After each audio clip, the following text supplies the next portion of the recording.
नमस्कार. मी प्रकाश निर्मळ. सध्या महाराष्ट्रभरामध्ये आणि भारतभरामध्ये सुद्धा महाराष्ट्र सरकारच्या एका नियमाची चर्चा खूप जोरदार सुरू आहे आणि त्यावर बरेच आक्षेप आणि मतांतरं सध्या प्रकट होत आहेत. तर त्या संदर्भात मला पण दोन गोष्टी इथे बोलायच्या आहे, म्हणून मी आजच्या व्हिडिओचं माझं प्रयोजन आहे. पहिला मुद्दा याच्यातला असा आहे की सरकारचा हा नियम बेकायदेशीर आहे असं काही विद्वानांचं मत आहे. म्हणजे भारतातल्या पण, म्हणजे महाराष्ट्रातल्या पण आणि महाराष्ट्राच्या बाहेरच्या पण. तर या निमित्ताने एक गोष्ट सगळ्यांनी लक्षात घेतली पाहिजे की भारत हा जो देश आहे हे एक संघराज्य आहे. युनियन म्हणतात त्याला इंग्लिशमध्ये. आणि भारतीय संघराज्यामध्ये वेगवेगळी सांस्कृतिक राष्ट्र आहेत ज्यांना राज्याचा अधिकार दिलेला आहे.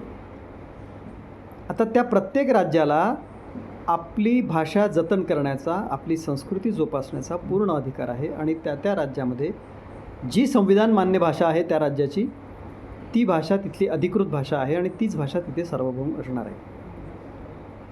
हे 1947ला जेव्हा आपण किंवा 1950ला घटना तयार केली, ज्यावेळी आपण स्वतंत्र झालो, त्यावेळी स्वातंत्र्य मिळण्याच्या आधीपासून या गोष्टीवर सर्वसहमती होती की त्या प्रदेशांमध्ये आपण त्या प्रदेशाच्या भाषेला मान्यता देणार. तसं जर मान्यता किंवा तसं जर अंडरस्टँडिंग किंवा सहमती झाली नसती तर भारतामध्ये आज जशी युरोपमध्ये वेगवेगळे देश आहेत तसे भारतामध्ये वेगवेगळे देश राहिले असते आज. पण आपण सगळ्यांनी एक संयुक्त परिवार म्हणून सगळे आपण एकत्र आलेलो आहे आणि आपला संयुक्त परिवारावरच विश्वास आहे. आपण युरोपप्रमाणे न्यूक्लिअर फॅमिली वगैरे अशा पद्धतीवर विश्वास नाही. पण संयुक्त परिवार आहे याचा अर्थ तुमचं अस्तित्वच नाही असं होऊ शकत नाही. म्हणून महाराष्ट्रामध्ये मराठी ही सार्वभौम भाषा आहे, सर्वोपरी असं म्हणू आपण. त्यामुळे महाराष्ट्रामध्ये मराठी जर अनिवार्य केली असेल तर त्यामध्ये काहीही बेकायदेशीर नाही. किंबहुना भारताच्या संविधानाचं किंवा घटनेचंच हे अपेक्षा आहे त्यांची की ग्राहकांना त्यांच्या भाषेमध्ये सेवा मिळणं हा प्रत्येक ग्राहकाचा या लोकशाहीमध्ये अधिकार आहे. आणि कुठल्याही एका समुदायाला काही विशेष वागणूक किंवा स्पेशल ट्रीटमेंट अशी काहीही तरतूद भारत सरकारने केलेली नाही. म्हणजे हिंदी भाषिक आणि मराठी भाषिक हे सारखेच आहेत. हिंदी भाषिक देशाचे काही विशेष नागरिक नाहीत की त्यांना दुसऱ्या प्रदेशात गेल्यानंतरसुद्धा आपल्या मातृभाषेतच सेवा देण्याची सवलत आहे, असं काहीही नाही. त्यामुळे हा गैरसमज त्यांनी मनातून काढून टाकावा. दुसरा मुद्दा असा आहे, आता काही लोक असं म्हणतात, तर ते अज्ञानाने म्हणत असतील, ते म्हणतात की मग उत्तर प्रदेश में फिर हम आप आ गए तो क्या भोजपुरी में बात करेंगे क्या. पहिली गोष्ट, उत्तर प्रदेशामध्ये गेला माणूस तर वाराणसी, अयोध्या वगैरे फिरायला जातो. उत्तर प्रदेश, बिहार हे काही व्यवसाय किंवा नोकरी करण्यासाठी कोणी जाणार नाही. फार तर सेंट्रल गव्हर्नमेंटचे काही पोस्टिंग वगैरे असतील बँकेच्या वगैरे, तर ते त्यात जातील. तेही फार कमी आहे प्रमाण महाराष्ट्रातल्या लोकांचं.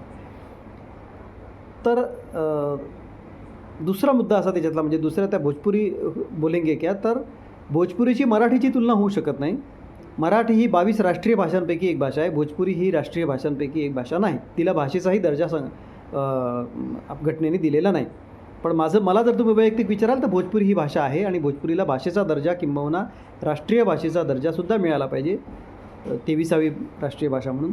तर हे मला मान्य आहे. परंतु ती मराठीला समकक्ष भाषा नाही. त्यामुळे, आणि ज्यांना असं वाटतं, जे भोजपुरीवर प्रेम करणारे लोक आहेत, त्या लोकांनी भाषावर प्रांतरचनेप्रमाणे भोजपुरी भाषेसाठी स्वतंत्र प्रांत मागून घ्यावा आणि मग त्यावेळी ते म्हणावं की आमच्या इथली अधिकृत भाषा भोजपुरी आहे, तुम्ही इथे आलात, इथे स्थायिक व्हाल तर तुम्ही भोजपुरी बोला. आणि जे स्थायिक होतील त्यांनी भोजपुरी बोलायला पाहिजे त्यावेळी. नंतर हिंदी राष्ट्रभाषा आहे. आता हा तर फार मोठा गैरसमज आहे आणि फार मोठ्या मोठ्या विद्वानांचा हा गैरसमज झालेला आहे. पण हा अतिशय हास्यास्पद गैरसमज आहे हा. कारण भारताला राष्ट्रभाषा नाही हे कोर्टाने सांगितलेलं आहे. गुजरात हायकोर्टाने भारताला राष्ट्रभाषा आहे असं म्हणणं म्हणजे कोर्टाच्या किंवा न्यायालयाच्या निर्णयाची अवहेलना आहे असं मला वाटतं. त्यामुळे भारतामध्ये राष्ट्रभाषा नाही. आणि राष्ट्रभाषेचा मुद्दा का मागे टाकलेला आहे भारत सरकारने, कारण असं लक्षात आलं कालांतराने की एखाद्या विशिष्ट समुदायाची ओळख असलेली भाषा जर दुसऱ्या समुदायावर लादल्या गेली तर तो जो समुदाय आहे तो इतर समुदायावर सत्ता गाजवायला लागतो आणि तो डॉमिनंट होतो, प्रभावशाली होतो. हा अनुभव आपल्याला लोकशाहीमध्ये समतावादी देश असल्यामुळे आपल्याला आपण या गोष्टीपासून स्वतःला दूर ठेवलेला आहे. आणि 1971मध्ये जेव्हा फारसी लिपीतली हिंदी पूर्व पाकिस्तानावर म्हणजे बंगालवर त्यांनी लादण्याचा प्रयत्न केला, त्यावेळी पाकिस्तानचे तुकडे झाले. हा अनुभव लक्षात घेता आपण राष्ट्रभाषा हा विषय कायमसाठी सोडून दिलेला आहे. भारताला राष्ट्रभाषा नाही, फक्त हिंदी आणि इंग्रजी ह्या केंद्र सरकारच्या कार्यालयीन कामकाजाच्या भाषा आहे. नंतर ते म्हणतात की इतर राज्यातल्या मराठी लोकांना मग आम्ही हाकलून द्यायचं काय?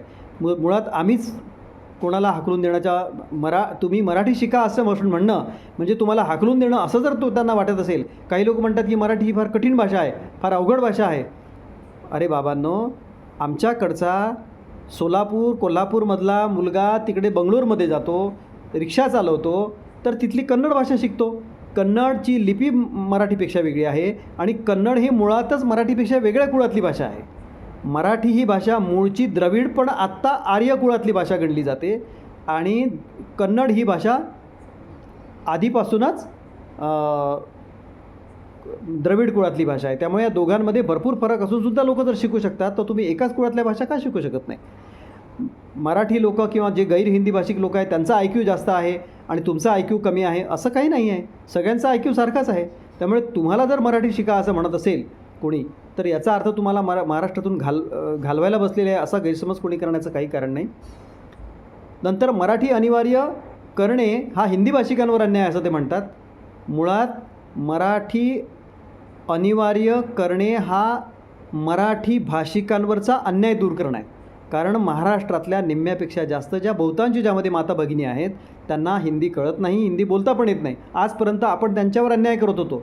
म्हणजे त्यांना जर का आपल्याच प्रदेशामध्ये आपल्याच प्रांतामध्ये जर का रिक्षाची सेवा मिळवायची असेल तर त्यांना पहिले हिंदी शिकावं लागतं. हा अन्याय आहे, ही समता नव्हे. भारताच्या घटनेप्रमाणे त्या व्यक्तीला त्याच्या भाषेत सेवायला मिळायला पाहिजे, पण त्या व्यक्तीला आपल्याच देशामध्ये आपल्याच राज्यामध्ये आपल्या भाषेत सेवा मिळत नव्हती. आणि आज जेव्हा हा पुढे ढकलून निर्णय तेव्हा अजूनही हा मराठी भाषिकांवरचा अन्याय पुढे सुरू राहील. त्यामुळे जर का महाराष्ट्रातला माणूस, महाराष्ट्रातली सर्वसाधारण एक झाडूपोछा करणारी महिला तोडकं मोडकं हिंदी जर का बोलत असेल, शहरात आल्यावर तिला ते हिंदी भाषिक लोक भेटतात तेव्हा ती तोडकं मोडकं हिंदी जर त्यांच्याबरोबर बोलू शकत असेल, तर हिंदी भाषिक लोक तिची पर्यावरणाची भाषा ती परिवेशातली किंवा परिसरातली भाषा नसतानासुद्धा जर ती हिंदी बोलते आहे, तर ज्यांची परिसरातली भाषा ती आहे त्यांनी तर मराठी बोलायलाच पाहिजे किंवा मराठी शिकायला पाहिजे. स्वाभाविक आहे ही अपेक्षा काही चुकीची नाही. त्याच्यामुळे त्यांनी हा आग्रह सोडून दिला पाहिजे. आणि त्यानंतरचा मुद्दा माझा असा आहे याच्यातला की लोक वेळ मागत आहेत. तर तुम्हाला वेळेची काय गरज आहे?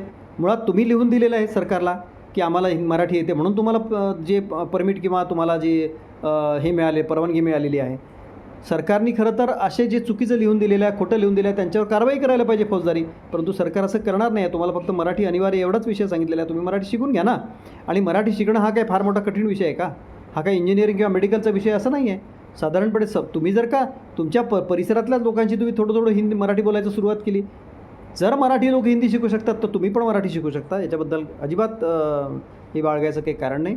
आणि मला मराठी लोकांना पण आवाहन या निमित्ताने करायचं आहे की तुम्ही आता हिंदी बोलणं सोडून द्या. तुम्हाला किती चांगल्या प्रकारे हिंदी येते याचं प्रदर्शन करण्याची काहीच गरज नाही. त्यामुळे काही तुम्हाला खूप लोक चांगले मार्क देतील किंवा फार तुम्हाला तुमची प्रशंसा करतील अशातला काही भाग नाही. तुम्ही तुमच्या परिसराची भाषा बदलणं आणि छत्रपती शिवाजी महाराजांच्या भाषेला फाट्यावर मारणं बंद करा, असंच मला या निमित्ताने तुम्हाला आवाहन करायचं आहे.